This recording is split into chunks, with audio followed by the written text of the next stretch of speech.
At a time when many of our generation are giving up hope on Washington, these senators give us reason that there's still some leaders fighting for our future. And with that, I'd like to introduce Senator John Thune. Thanks, buddy. Appreciate it.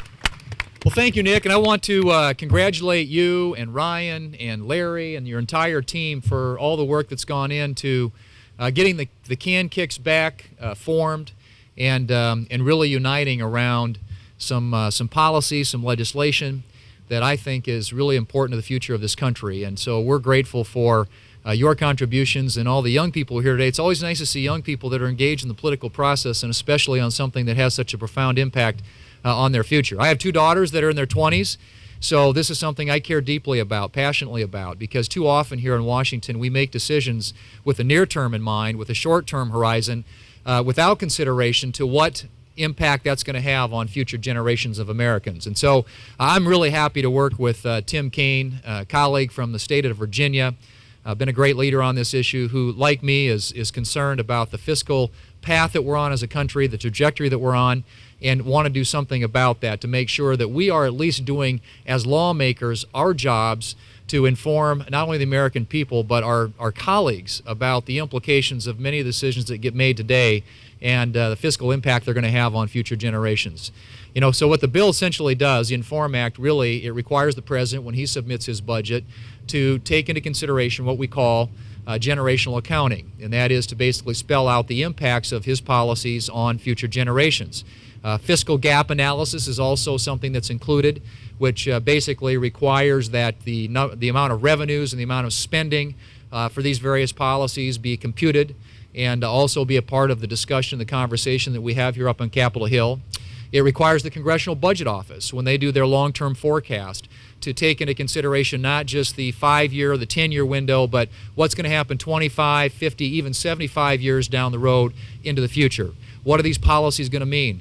for future generations? And it also requires the Government Accountability Office on a regular basis, on an annual basis, to put out a report that details exactly what those impacts would be. And so we think that in order to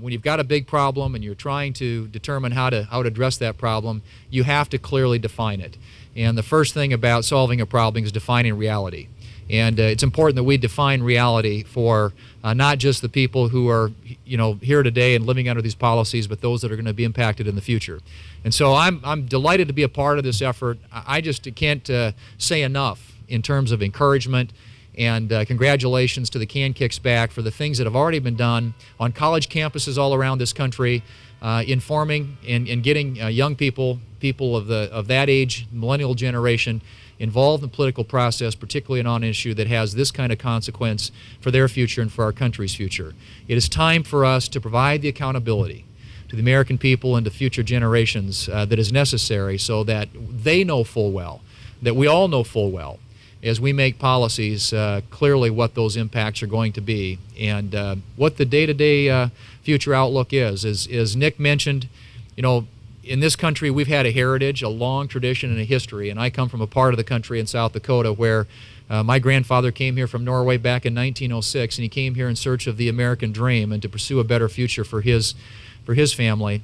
And like so many others who have come since, people come to this country because they believe that here they can build a better future for the next generation, and if they're willing to sacrifice, they can do that. And we may be the first generation of Americans that is handing a lower standard of living, as Nick mentioned, a lower quality of life to the next generation, and that has to stop. It is high time that we put an end to the practice that has gone on for way too long here, and that is putting policies in place that have profound fiscal implications on Americans in the future, and not giving full consideration to what that means and how it's going to impact the next generation. So I want to thank all who've been involved with this. Thank my colleague Tim Kaine, as well as others in the Senate who have endorsed this effort and are co-sponsors of the bill, and as was mentioned, economists from all different political persuasions. We have, I think, 1,000 economists who've endorsed this bill from the most conservative to the most liberal, and 15 Nobel laureates and former chairman of the